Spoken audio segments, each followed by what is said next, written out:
आज परमात्मा ने सबसे पहले हमें शिक्षित किया।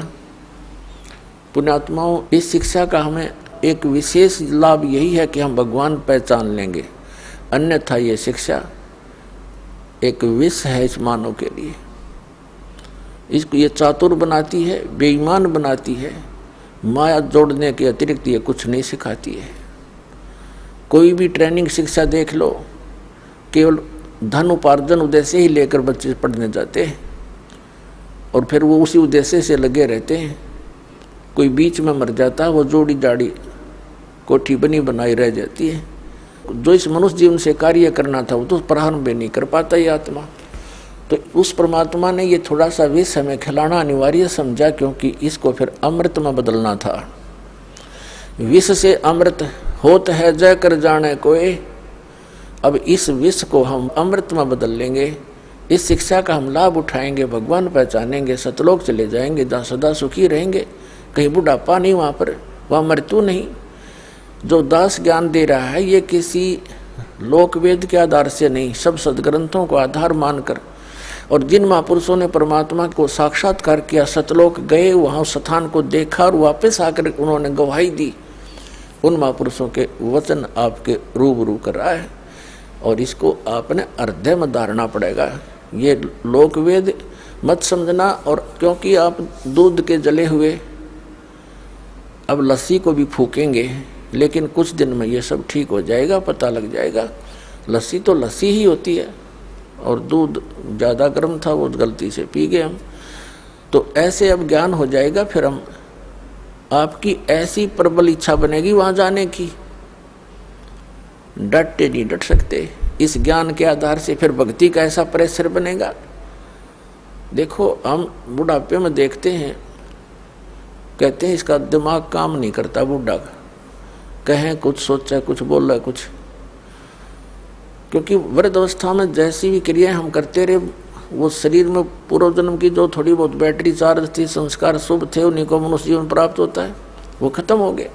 तो हम भक्ति के प्रेशर से एज इट इज माइंड बना रहेगा, और एक का रट लगी रहेगी। जब शरीर छूटते ही एक कदम आपका सतलोक के अंदर होगा, क्योंकि यहाँ की तो आपको पता ही लग जाएगा। यहाँ से तो आप छक कर दुखी हो लोगे। और पहले बुढ़ापा हमारे लिए एक कैर था, अब वृद्ध अवस्था हमारे लिए वरदान सिद्ध होगी। क्योंकि पहले हम अज्ञानता के कारण इसी क्रिया को फाइनल मान रहे थे, हमारा काम पूरा हो गया, कभी मृत्यु हो जाए, चाहे दुखी रहें, चाहे भुगतें, चाहे किसी प्रकार पड़े पड़े अंदर ही टट्टी करते रहते थे। बूढ़े बुढ़िया देखिए हमने, वो कह रहे थे हमारा काम पूरा हो गया, बस ठीक से।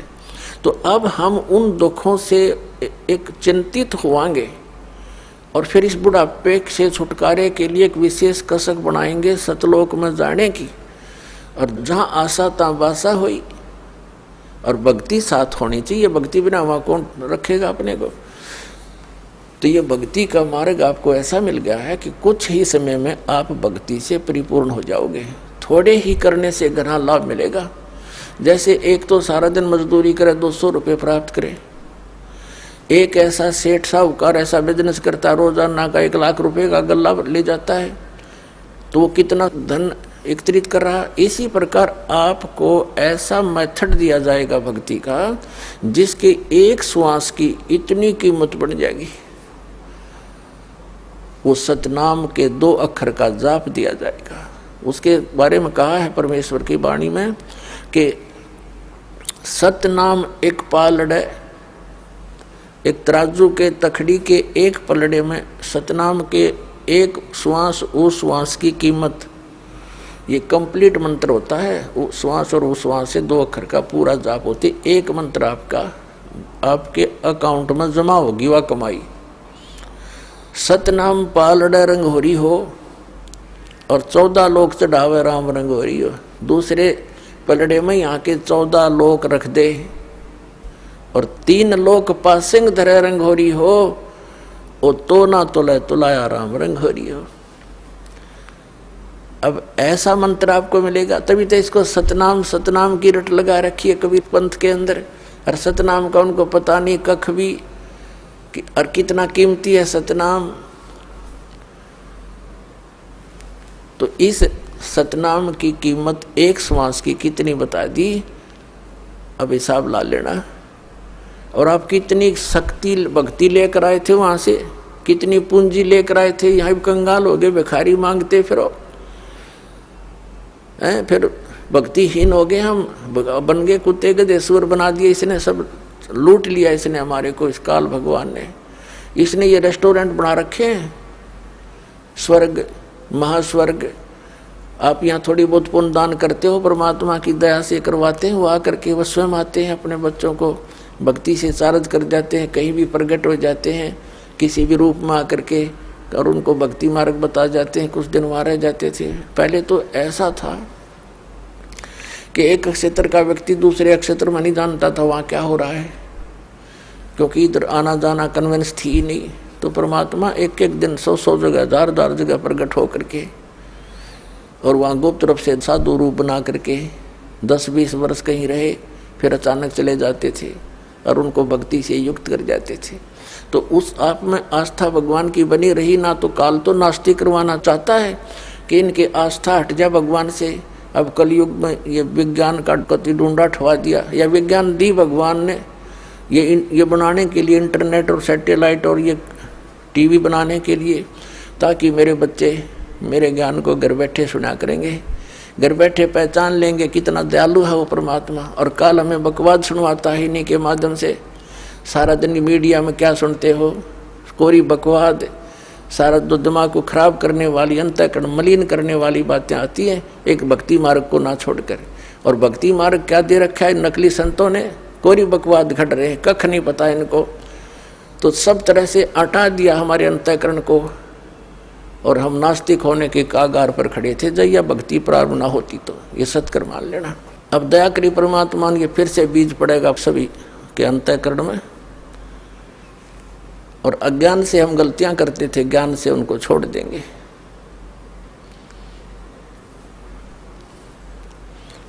तो प्रसंग चल रहा था, वही आते हैं कि इस परमात्मा ने आके हमें ये ज्ञान बताया, और आपको भक्ति से इतना परिपूर्ण कर दिया जाएगा। तो इसने ऊपर के जो रेस्टोरेंट बना रखे हैं, हमारी यहाँ पूंजी परमात्मा भक्ति कराते हैं, हम स्वर्ग चले जाते, महास्वर्ग चले जाते, ओम नाम का जाप करके वहाँ खा कर आ जाते हैं। वहाँ रेस्टोरेंट बना रखे हैं ब्रह्मा जी के लोक में, उसका अपना अलग है रेस्टोरेंट, विष्णु जी के लोक में जिनको स्वर्ग नाम रखा गया। तो हम अपनी पूंजी को वहाँ जाते हैं, वहाँ हमारा टैक्स लेते हैं, किसी में 10%, किसी का 15-20%, किसी में 25% आपकी पूंजी का वो चार्ज लेते हैं। और बाकी खाना आपकी पूंजी से है, जैसे आप होटल में जाते हो ये चार्ज अलग लेते हैं उनसे आपसे। इस करके ये सब जोड़ जुगाड़ से अपने ब्रह्मांड चला रहे हैं। तो हम इन के लोकों में अपनी इस पूंजी का नाश नहीं करेंगे। अब हमें ज्ञान हो गया, हम सतलोक चले जाएंगे। तो क्या बताते हैं परमात्मा कि तुम वहां से जब आए भक्ति से युक्त थे, मेरे अंशा भाई, अन्न स्वरूप था जब तू आया, और अपना स्वरूप भूल में भूला, ताते जीव का आया। अब तू अपना वास्तविक स्वरूप और स्थान भूल चुका है, इसलिए तू यहाँ भिखारी बना फिरा है। और यहाँ सुख हो ही नहीं सकता, चाहे राष्ट्रपति बन ले, कोई न कोई टेंशन उसके को पारिवारिक आपदा हो जाएगी, कोई शरीर में उसके अपने ऐसी बीमारी लग जाएगी, डॉक्टर भी फेल हो जाएंगे भक्तिहीन प्राणी का। क्योंकि पूर्व जन्म के पुण्यों से उच्च पोस्ट पद प्राप्त करता है, अच्छा धन प्राप्त करता है, क्योंकि पहले जन्मों की बैटरी चार्ज है। आगे चार्जर ना लगने से बैटरी कितने दिन काम करेगी, एक दिन उसने अपना काम छोड़ना ही छोड़ना है। ऐसे बहुत से प्रमाण हैं। अंत समय में कैसी हालत हुई प्रधानमंत्री और राष्ट्रपति और मुख्यमंत्रियों की। तो कहने का भाव ये है, भगवान के सब बच्चे हैं, परमात्मा प्रमुख है, उसको हम भूल चुके हैं, उसकी याद दिलाने के लिए ही संत और सत्संग हुआ करते हैं। अब प्रसंग चल रहा है कि हम सतलोक से आए जब बहुत भक्ति से परिपूर्ण थे, इसने हमें लूट लिया। अब दयालु ने दया करी है, आपको उतना ही चार्ज करेंगे जितने आप वहाँ से चार्ज होकर आए थे। भक्ति की कमाई अति आवश्यक है। एक कई सरफरे संत कहते हैं, एक विशेषकर उनको नास्तिक समझना चाहिए जिनके ऐसे विचार हैं। भक्ति की आड़ में, वो आस्तिक की आड़ में नास्तिकता का बीज बो रहे हैं।